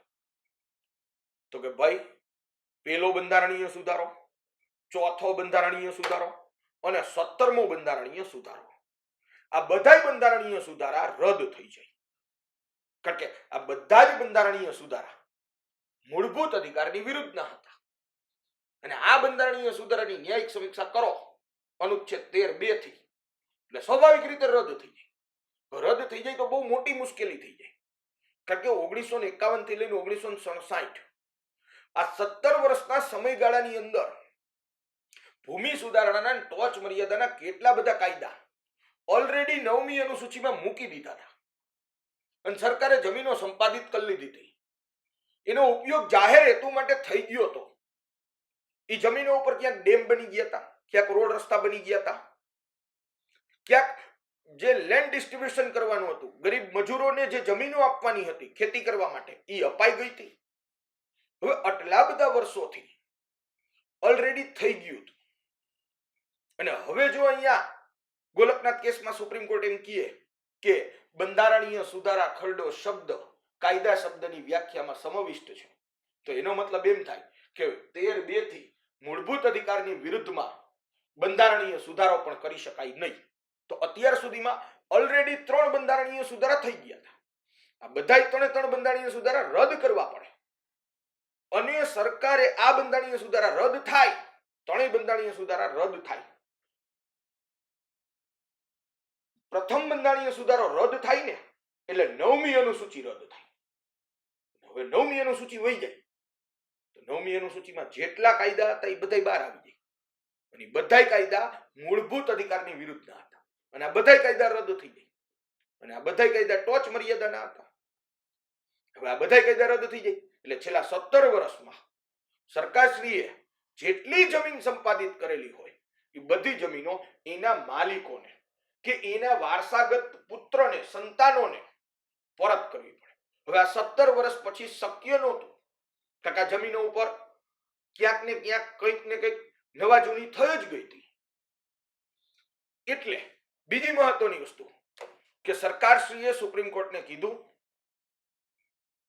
કે ભાઈ આગળના ચુકાદાઓ, આગળના બંધારણીય સુધારાઓ રદ ન થાય, કારણ કે હવે એ જમીન પ્રેક્ટિકલી આપવી પાછી શક્ય નથી. એટલે ગોલકનાથ કેસમાં ખાસ યાદ રાખજો કે ગોલકનાથ કેસનો જે ચુકાદો છે એ રિટ્રોસ્પેક્ટિવ એટલે કે ભૂતાલક્ષી નથી, પરંતુ ભવિષ્યલક્ષી એટલે કે પ્રોસ્પેક્ટિવ રહેશે. મતલબ કે 1967 ની પહેલા પ્રથમ, ચોથો અને 17મો બંધારણીય સુધારો થઈ ગયો. એમાં જે કાયદાઓ મુકાઈ ગયા 9મી અનુસૂચિમાં એ મુકાઈ ગયા, પણ હવે પછી મૂળભૂત અધિકારની વિરુદ્ધનો બંધારણીય સુધારો કરી શકાશે નહીં. કારણ કે હવે અનુચ્છેદ 13(3) ના કાયદા શબ્દની વ્યાખ્યામાં બંધારણીય સુધારા ખરડો શબ્દ સમાવિષ્ટ થઈ ગયો છે. એટલે હવે અહીંયા સંસદ કે રાજ્ય વિધાનમંડળ આ જે કાયદો બનાવે, ઇટ મીન્સ કે જે બંધારણીય સુધારો કરે તે મૂળભૂત અધિકારનું ઉલ્લંઘન કરતો હોય એવો હવે નહીં કરી શકે.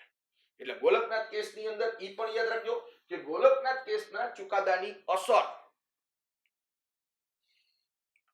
ભવિષ્યલક્ષી રહેશે. મતલબ હવે પછી કોઈ પણ પ્રકારનો બંધારણીય સુધારો મૂળભૂત અધિકારની વિરુદ્ધમાં સંસદ કરી શકશે નહીં. ગોલકનાથ કેસની અસર શું આવી વિચારો તો કે ભાઈ સુપ્રીમ કોર્ટની ન્યાયિક સમીક્ષાની સત્તા ઉપર જે નિયંત્રણ આવ્યું હતું શંકરી પ્રસાદના કેસથી, સુપ્રીમ કોર્ટની ન્યાયિક સમીક્ષાની સત્તા ઉપર જે કાપ આવ્યો હતો એ કાપ હવે ઉઠી ગયો. હવે સુપ્રીમ કોર્ટ બંધારણીય સુધારો કે જે મૂળભૂત અધિકારની વિરુદ્ધનો હોય એની ન્યાયિક સમીક્ષા કરશે. બીજું કે હવે કાયદો બનાવી અને 9મી અનુસૂચિમાં મૂકશે તો એ કાયદાની બી ન્યાયિક સમીક્ષા કરશે. 9મી અનુસૂચિ ભલે એમને રહી, પણ 9મી અનુસૂચિમાં હવે કોઈ કાયદો બનાવી અને સંસદ નહીં મૂકી શકે. એટલે અહીંયા મિત્રો ગોલકનાથ કેસની અસર સુપ્રીમ કોર્ટે પોતાની ન્યાયિક સમીક્ષાની સત્તા જે જાતે કરીને જવા દીધી હતી શંકરી પ્રસાદના કેસ વખતે એ પાછી હાંસલ કરી લીધી. બીજું કે સંસદે મૂળભૂત અધિકારની વિરુદ્ધમાં બંધારણીય સુધારો હવે નહીં કરી શકે. મતલબ સંસદ હવે મૂળભૂત અધિકારમાં કશું નહીં કરી શકે. XYZ રીતે સંસદ નાગરિકોના મૂળભૂત અધિકારો છીનવી નહીં શકે. હવે આવું થઈ ગયું મિત્રો. હવે આ ગોલકનાથ કેસની અસર આવી એટલે અહીંયા એવું થયું કે સંસદની બંધારણમાં સુધારો કરવાની, મૂળભૂત અધિકારોને નિયંત્રિત કરવાની, ભૂમિ સુધારણાનો કાર્યક્રમ આગળ ધપાવવાની સત્તા છીનવાઈ ગઈ. સંસદની આ સત્તા છીનવાઈ ગઈ. સંસદ હવે ભાગ 3 બંધારણીય સુધારો નહીં કરી શકે ગોલકનાથ કેસના ચુકાદા પછી, કે નાગરિકોના મૂળભૂત અધિકારોને નિયંત્રિત નહીં કરી શકે. જે પેલા વાજબી નિયંત્રણો મૂકતા હતા ને, હવે નહીં મૂકી શકે. હવે મૂળભૂત અધિકારની વિરુદ્ધમાં બંધારણીય સુધારો કરી શકાતો નથી. એટલે સંસદને પેટમાં દુખ્યું. સંસદને એમ થયું કે આ આપણી સત્તા વહી ગઈ. એટલે સંસદે શું કહ્યું તો કે સંસદે સામે 24મો બંધારણીય સુધારો લઈ આવી. 24મો બંધારણીય સુધારો. સંસદે ગોલકનાથ કેસના સુપ્રીમ કોર્ટના ચુકાદાને ઓવરકમ કરવા માટે, ગોલકનાથ કેસના ચુકાદાની અસરને નાબૂદ કરવા માટે સંસદે 24મો અને 25મો બંધારણીય સુધારો 1971 કર્યો. શું કર્યો 24મો બંધારણીય સુધારો? તો કે ભાઈ સંસદે અનુચ્છેદ 13 એક નવો અનુચ્છેદ દાખલ કર્યો, અનુચ્છેદ 13(4). જોજો, ગોલકનાથ કેસની અસરને નાબૂદ કરવા માટે. ગોલકનાથ કેસની મૂળ અસર શું હતી તો કે અનુચ્છેદ 13(3) કાયદા શબ્દની વ્યાખ્યામાં બંધારણીય સુધારા શબ્દ સમાવિષ્ટ છે. આવું સુપ્રીમ કોર્ટે ગોલકનાથ કેસમાં કીધું હતું. એટલે જ સંસદ મૂળભૂત અધિકારની વિરુદ્ધમાં બંધારણીય સુધારો નહોતી કરી શકતી. હવે સંસદને કરવો તો છે. મૂળભૂત અધિકારની વિરુદ્ધમાં બંધારણીય સુધારો સંસદે કરી શકે, નિયંત્રણો મૂકી શકે એવું સંસદે કરવું હતું. એટલે સંસદે ગોલકનાથ કેસના સુપ્રીમ કોર્ટના ચુકાદાને ઓવરકમ કરવા માટે 24મો બંધારણીય સુધારો લઈ આવી અને અનુચ્છેદ 13(4) દાખલ કર્યો. અને અનુચ્છેદ 13(4) ની અંદર સંસદે લખ્યું 24મા બંધારણીય સુધારાથી અનુચ્છેદ 13(4) સંસદે લખ્યું કે સંસદ અનુચ્છેદ 359 ના ઉપયોગથી મૂળભૂત અધિકારોના ભાગ 3 કોઈ પણ પ્રકારનો બંધારણીય સુધારો કરશે તો તેમાં અનુચ્છેદ 13 ને કોઈ લેવા દેવા રહેશે નહીં. અનુચ્છેદ 359(3) 24મા બંધારણીય સુધારાથી દાખલ કર્યો અને લખ્યું કે અનુચ્છેદ 13 કોઈ પણ પ્રકારનો બંધારણીય સુધારો કરીએ તો એ બંધારણીય સુધારો કરી શકાશે. એમાં અનુચ્છેદ 13 ને કોઈ લેવા દેવા રહેશે નહીં.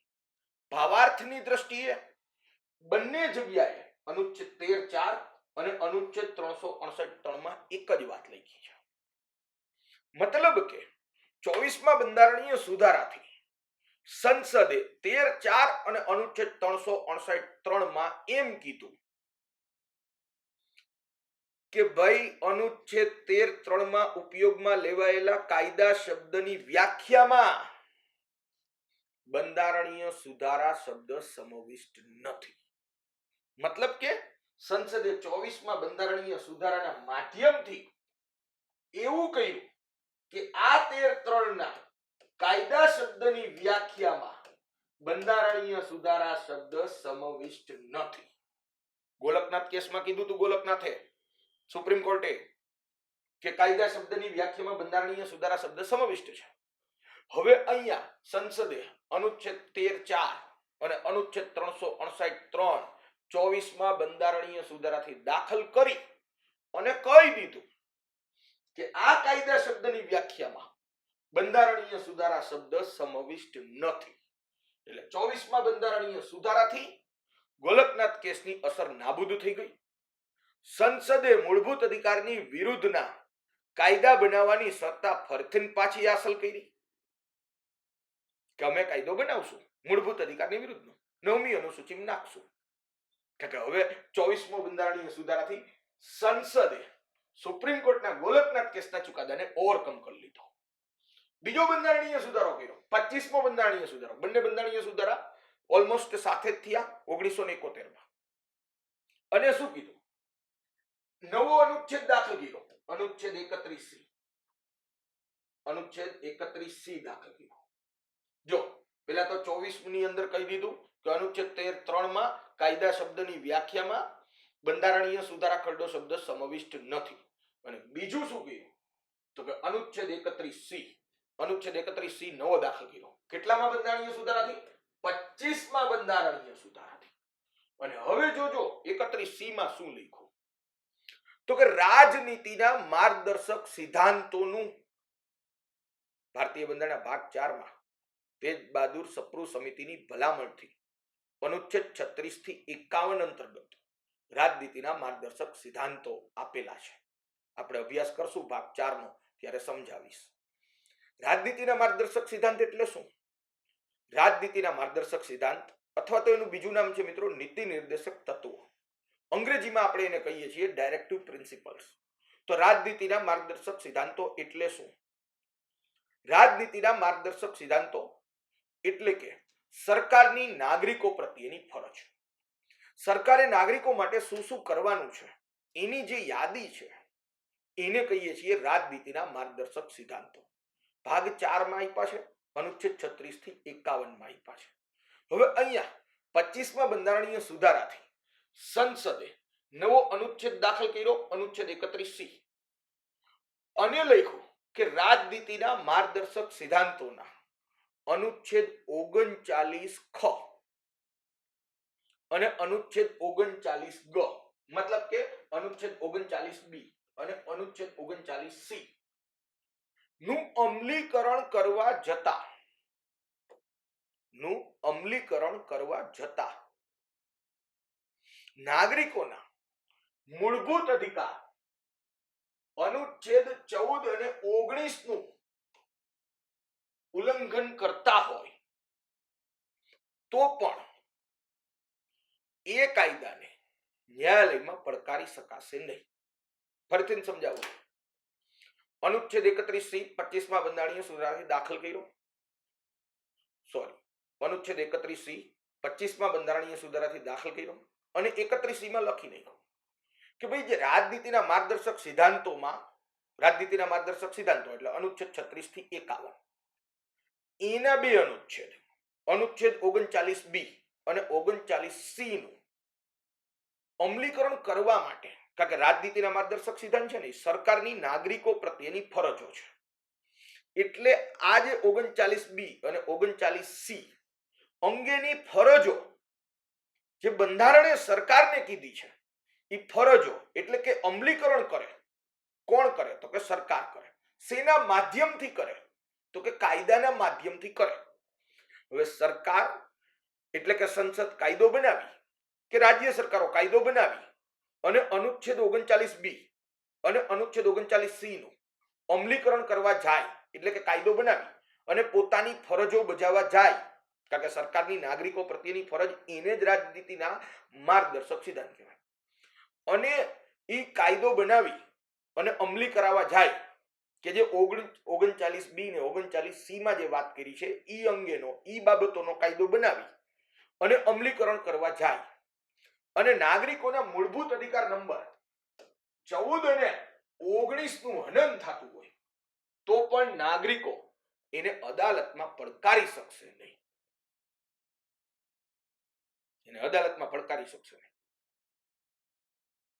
હવે એ સમજવું પડે કે અનુચ્છેદ 39(b) અને અનુચ્છેદ 39(c) શું છે. 25મા બંધારણીય સુધારાથી 31C દાખલ કર્યો. એમાં કીધું કે 39(b) ને 39(c) નું અમલીકરણ કરવા માટેના કાયદાનું નિર્માણ સરકાર કરે અને એ કાયદા નાગરિકના મૂળભૂત અધિકાર 14 અને 19 નું હનન કરતા હોય તો પણ નાગરિકો પોતાના અનુચ્છેદ 14 અને 19 નું હનન થયું છે, પોતાના મૂળભૂત અધિકાર 14 અને 19 નું હનન થયું છે એમ કરી અને ન્યાયાલયમાં જઈ નહીં શકે, કારણ કે એ કાયદાઓ 39B ને 39C નું અમલીકરણ કરવા માટે છે. આવો 25મો બંધારણીય સુધારો 1971 સંસદે કર્યો. હવે આ જે બંધારણીય સુધારો કર્યો 39B અને 39C શું છે? તો કે 39B એટલે એમ કહે છે કે ભૌતિક સાધનોનું સમાન વિતરણ. ભૌતિક સાધનો એટલે ખાણ છે, ખનીજ છે, જમીન છે, જે કુદરતે નિર્મિત કરેલી બાબતો છે એ બધી ભૌતિક સંસાધનો કહેવાય. એટલે આનું અમલીકરણ કરવા માટે, મતલબ કે લેન્ડ ડિસ્ટ્રીબ્યુશન કરવા માટે, ખેત મજૂરોને જમીન આપવા માટે કાયદા બનાવે તો એ કાયદા થકી નાગરિકના મૂળભૂત અધિકાર 14 ને 19 નું હનન થતું હોય ને તોય અદાલતમાં નહીં જઈ શકે. બીજી વાત કરી 39C માં અર્થવ્યવસ્થામાં નાણાં અને ઉત્પાદનના સાધનોનું અહિતકારી કેન્દ્રીકરણ પર પ્રતિબંધ.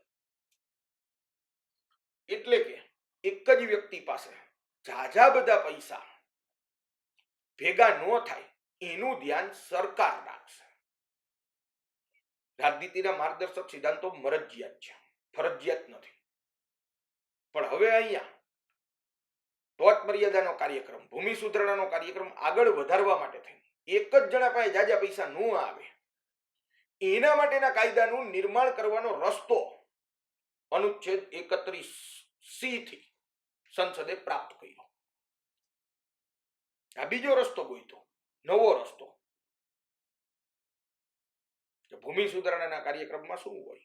તો કે ભૂમિ સુધારણાના કાર્યક્રમમાં એક જ વ્યક્તિ પાસે જાજા પૈસા ન આવે એવો જ કરવાનો ઉદ્દેશ્ય હોય. એક જ વ્યક્તિ પાસે જાજી જમીન ન થવી જોઈએ. એના માટે બધાને થોડી થોડી જમીન આપી દીધી. કારણ કે એક જ વ્યક્તિ પાસે બધી જમીન રહે તો નાણાં જે છે, ઉત્પાદનના સાધનો જે છે એનું કેન્દ્રીકરણ થાય.